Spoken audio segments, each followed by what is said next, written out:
guys, Mark here, Blue Glow Electronics. We've got a fun little video series we're going to be dropping over the next week or so, focused on the restoration of a pair of Fisher 30A amplifiers. These little amplifiers run EL84 output tubes, otherwise known as the 6BQ5. They can also run the higher voltage variant called the 7189. And that is just one thing that makes these little amplifiers special. There is also the actual circuit design itself, as well as the materials used in these. Some really good output transformers on these little amplifiers.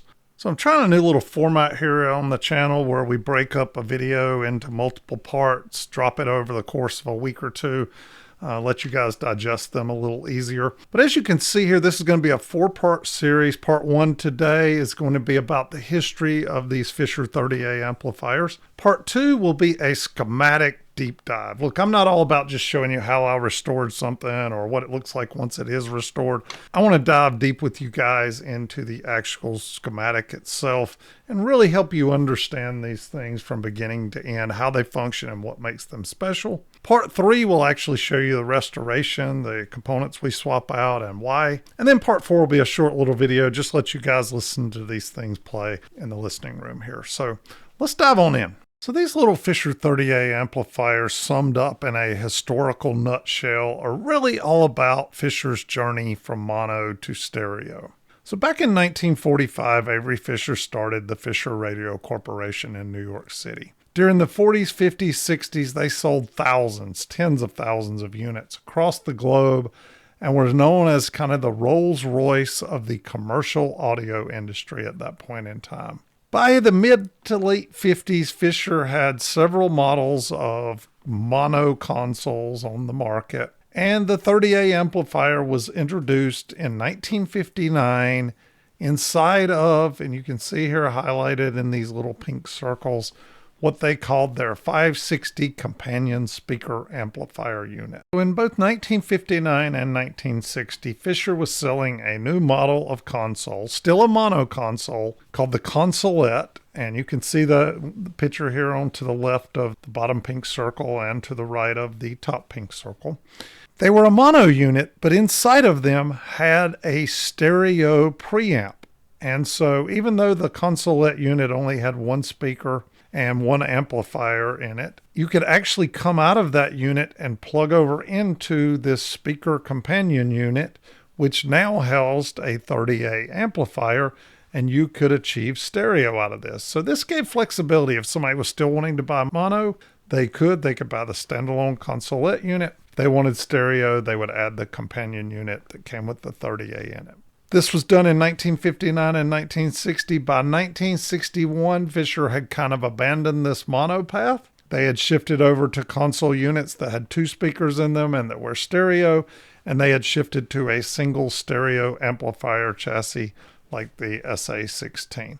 There were likely some leftover sales that happened in 1961 of these mono consolettes and these speaker units. But by 1961 and 62, you don't see it listed in their price list or any of their catalogs at that point. Let's talk about the consoles that these 30A amplifiers were associated with. And that is the Contemporary 2 you see over here on the right-hand side, both at the top and the bottom. You've got the Consolette 510 and the Consolette 610 model. And the only difference between the two, one was phono only, the other had an AM/FM radio section in it. And the picture down below here is of the 610. Now, the Contemporary nor the 510 or 610 actually came with a Fisher 30A inside of it. But as you can see here to the left of the 610 unit, there's the little speaker companion unit. It would have came with a 30A inside of it. So these 3 models were what the 30A were associated with as part of this lineup, where you could buy the 810, the 510, or the 610 as a mono unit, add the stereo little companions, and all of a sudden you have a stereo setup. So the amplifier that actually came inside of the 510, 610, and 810 was something called the 510 ST preamp, which also had built onto it an EL84 amplifier stage. And you can see a picture down here at the bottom. So you've got a preamp with volume knob, tone controls, and whatnot. And in the back corner where I've drawn this pink line around, you actually have an EL84 amplifier equivalent of the Fisher 30A. So you can see that in that unit, you had your both preamp and amplifier built onto one chassis. But if you wanted to feed out of that and go over into the speaker unit, this little amplifier would match up with the Fisher 30A. All of a sudden, you've got stereo playback. And you can see on the side of this unit here, you've got phono in, which was stereo, tuner in, which was stereo, auxiliary in, which was stereo, but then one set of speaker outputs. And that's because this unit only had one amplifier section in it. And you can see a picture here of the actual back of one of these 560 companion units.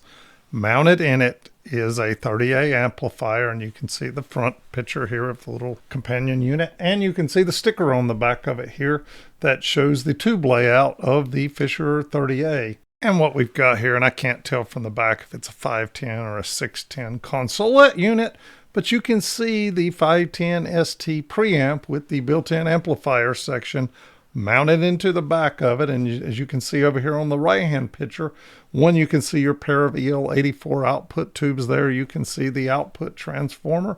You can see your speaker jacks that would feed out of that. But you also see circled in pink here a little RCA jack that says output to amplifier B, and that's where you would feed an RCA cable out of this unit over into the little speaker unit. All of a sudden, with the 30A in it, you've got stereo playback. So hang with me on this one, and this is where things start getting really confusing, and I wish I had a time machine. I'd go back and get answers to some of these questions I have. Maybe some of you guys were around back in the day, maybe sold stuff for Fisher. If you guys have insight, please post down below or reach out to me via my website. I'd love to update any history I could find here. Part of why I make these videos myself is to learn, and I have learned a ton on these just by building this history video. So I titled this Serial Number Madness for a reason. So over here on the left are 3 different serial number ranges of these units that were made. You can think of it as 3 different generations of them. And these are well documented in Fisher service manuals. Okay, so this is not just something people dreamed up. There's actually a service manual we'll get into when we get to the schematic section that shows 3 different schematics for each of these. One for the 10,001 through 1999, 20,001 through 2999, and 30,001 through 3999.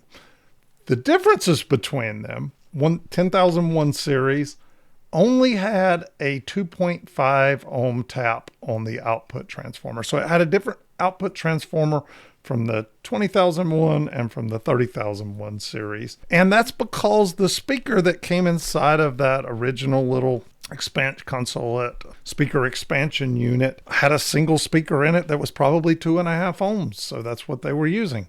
Then when they hit the 20,001 series, they had both 8 ohms and 16 ohm taps. So I guess they changed which speaker they were using inside of this cabinet. And then the 3000 series has a 4 ohm, an 8 ohm, and a 16 ohm tap. And what is not clear to me, as I said, I wish I had a time machine, what took them from the 10,001 to the 20,001 to the 30,001 series, which all had different, we'll call them output transformers on them. But to make things even more complicated, these units came in 2 different colors, okay? The 10,000 series and the 20,000 series were all silver units, as in you can see what it looks like down here in the bottom right-hand picture. The 30,000 series was a combination of both these brown series and the silver series, and they both coexisted kind of at the same time here. You can see my serial number that I have over here on the right at the top is 32,032. And down below that, you can see this is a silver chassis with a higher serial number even, 35,894. These brown ones, as you can see here in the left picture at the top, they came with a cage on top of them. You can see below, they also came with a metal plate on the bottom. And the silver ones never had a cage on the top, and they never had a plate underneath of them. They just mounted inside of the speaker console unit. You can see over here the little yellow circles I drew. On the silver units, they have a little hole there that you would mount straight through into the chassis. These brown unit, they have a little plastic foot that goes there that snaps into that place. You can also see the screw over here, right here where it says input, that holds the bottom chassis on. These silver ones never had that. Common sense or logic would say, hey, the reason that these brown ones came to life is maybe one, brown looks a little more appealing to a consumer than a silver chassis. And we put a cage on top of it because maybe we need to for safety reasons. And maybe we put a bottom on it for safety reasons. And maybe Fisher had planned to sell these brown units as a standalone unit to consumers.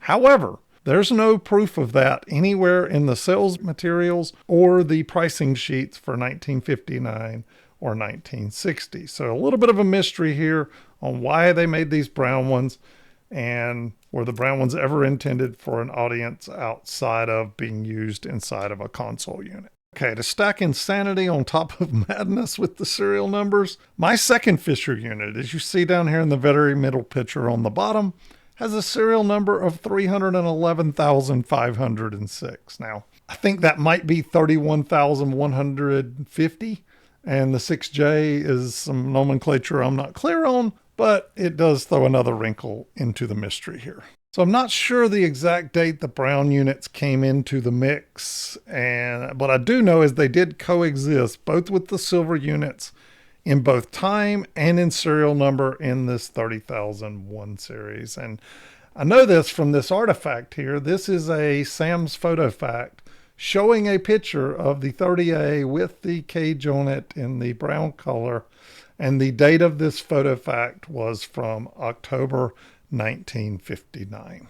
All right, just a little bit more info here. Look, Fisher, from what I can research and found, never sold these 30A units as a factory unit for other manufacturers to use inside of their units, like Zenith, RCA, Magnavox, whatnot. However, over the years, it is highly likely that somebody maybe had a Zenith unit and their amplifier died, their power transformer burned up. And instead of tossing the entire console, they were able to obtain a Fisher 30A and they put it inside of that as a repair solution.